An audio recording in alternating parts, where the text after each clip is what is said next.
Benedicto XVI. Audiencia General. Miércoles 6 de mayo de 2009. San Juan Damasceno. Queridos hermanos y hermanas. Hoy quiero hablar de San Juan Damasceno, un personaje destacado en la historia de la teología bizantina, un gran doctor en la historia de la Iglesia Universal. Es, sobre todo, un testigo ocular del paso de la cultura griega y siriaca, compartida por la parte oriental del Imperio bizantino, a la cultura del Islam, que se abrió espacio con sus conquistas militares en el territorio reconocido habitualmente como Oriente Medio o Próximo. Juan, nacido en una familia cristiana rica, aún joven asumió el cargo, quizá ocupado también por su padre, de responsable económico del califato. Sin embargo, muy pronto, insatisfecho de la vida de la corte, escogió la vocación monástica, entrando en el monasterio de San Sabas, situado cerca de Jerusalén. Era alrededor del año 700.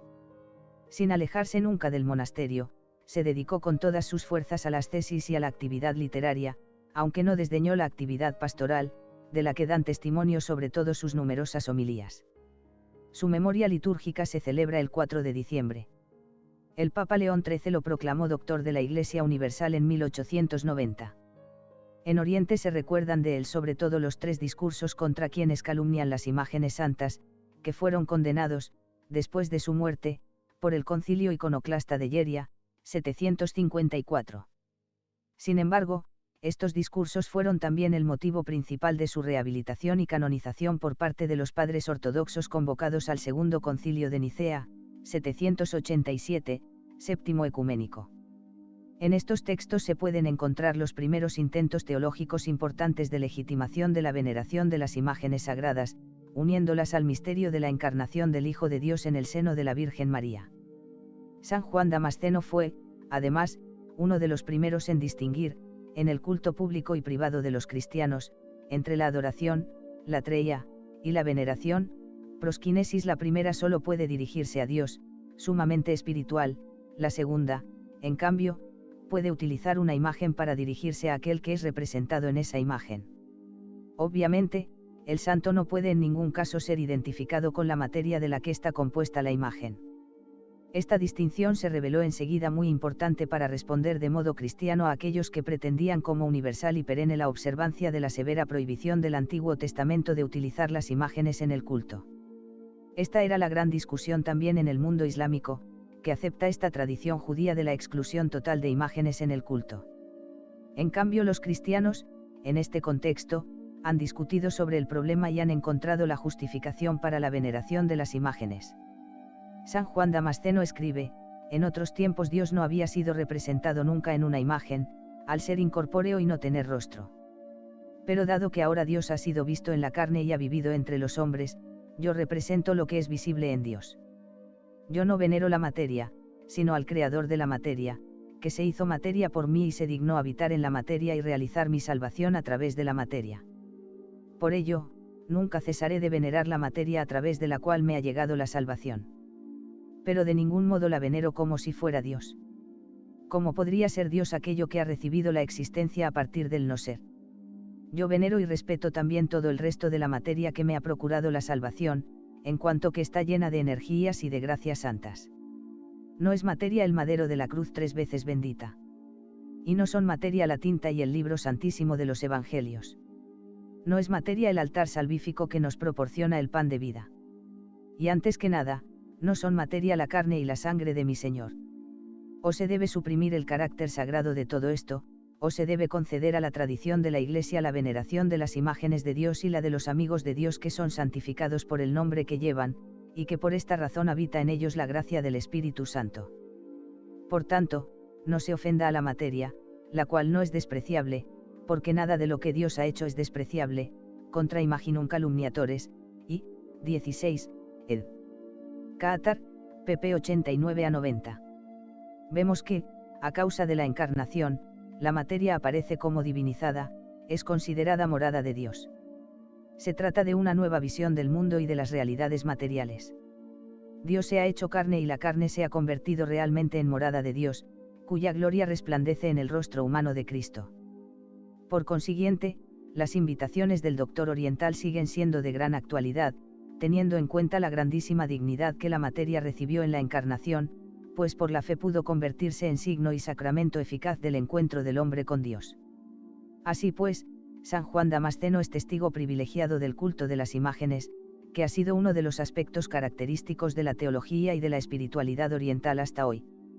Sin embargo, es una forma de culto que pertenece simplemente a la fe cristiana, a la fe en el Dios que se hizo carne y se hizo visible. La doctrina de San Juan Damasceno se inserta así en la tradición de la Iglesia Universal, cuya doctrina sacramental prevé que elementos materiales tomados de la naturaleza puedan ser instrumentos de la gracia en virtud de la invocación, epíclesis, del Espíritu Santo, acompañada por la confesión de la fe verdadera. En unión con estas ideas de fondo, San Juan Damasceno pone también la veneración de las reliquias de los santos, basándose en la convicción de que los santos cristianos, al haber sido hechos partícipes de la resurrección de Cristo, no pueden ser considerados simplemente muertos. Enumerando, por ejemplo, aquellos cuyas reliquias o imágenes son dignas de veneración, San Juan precisa en su tercer discurso en defensa de las imágenes: ante todo, veneramos a aquellos en quienes ha habitado Dios, el único santo, que mora en los santos, cf. Is 57, 15, como la Santa Madre de Dios y todos los santos. Estos son los que, en la medida de lo posible, se han hecho semejantes a Dios con su voluntad y por la inhabitación y la ayuda de Dios, son llamados realmente dioses, cf. Sal 82, 6, no por naturaleza, sino por contingencia, como el hierro al rojo vivo es llamado fuego, no por naturaleza sino por contingencia y por participación del fuego. De hecho dice, seréis santos, porque yo soy santo, LV 19, 2, 3, 33, col 1352a.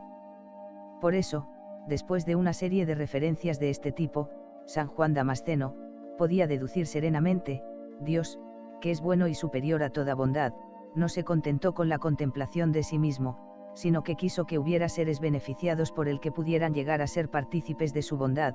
Por ello, creó de la nada todas las cosas, visibles e invisibles, incluido el hombre, realidad visible e invisible.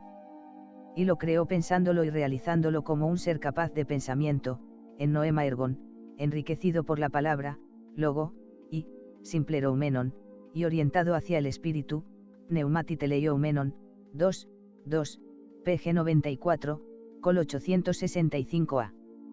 Y para aclarar aún más su pensamiento, añade, es necesario asombrarse, taumacein, de todas las obras de la providencia, tes pronoias erga, alabarlas todas y aceptarlas todas, superando la tentación de señalar en ellas aspectos que a muchos parecen injustos o inicuos, adica, admitiendo, en cambio, que el proyecto de Dios, pronoia, va más allá de la capacidad de conocer y comprender, agnoston caeia catalepton, del hombre, mientras que, por el contrario, solo Él conoce nuestros pensamientos, nuestras acciones e incluso nuestro futuro.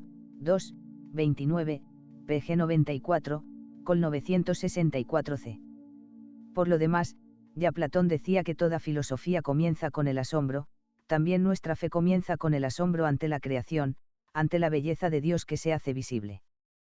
El optimismo de la contemplación natural, física teoría, de ver en la creación visible lo bueno, lo bello y lo verdadero, este optimismo cristiano no es un optimismo ingenuo, tiene en cuenta la herida infligida a la naturaleza humana por una libertad de elección querida por Dios y utilizada mal por el hombre, con todas las consecuencias de disonancia generalizada que han derivado de ella. De ahí la exigencia, percibida claramente por el teólogo de Damasco, de que la naturaleza en la que se refleja la bondad y la belleza de Dios, heridas por nuestra culpa, fuese reforzada y renovada por la venida del Hijo de Dios en la carne, después de que de muchas formas y en diversas ocasiones Dios mismo hubiera intentado demostrar que había creado al hombre no solo para que tuviera el ser, sino también el bienestar, cf. La fe de ortodoxa, 2, 1, pg 94, col 981. Con asombro apasionado San Juan explica, era necesario que la naturaleza fuese reforzada y renovada, y que se indicara y enseñara concretamente el camino de la virtud, didachtenai arete sodon, que aleja de la corrupción y lleva a la vida eterna. Así apareció en el horizonte de la historia el gran mar del amor de Dios por el hombre, Philanthropias Palagous. Es una hermosa afirmación. Vemos, por una parte, la belleza de la creación, y, por otra, la destrucción causada por la culpa humana. Pero vemos en el Hijo de Dios, que desciende para renovar la naturaleza, el mar del amor de Dios por el hombre.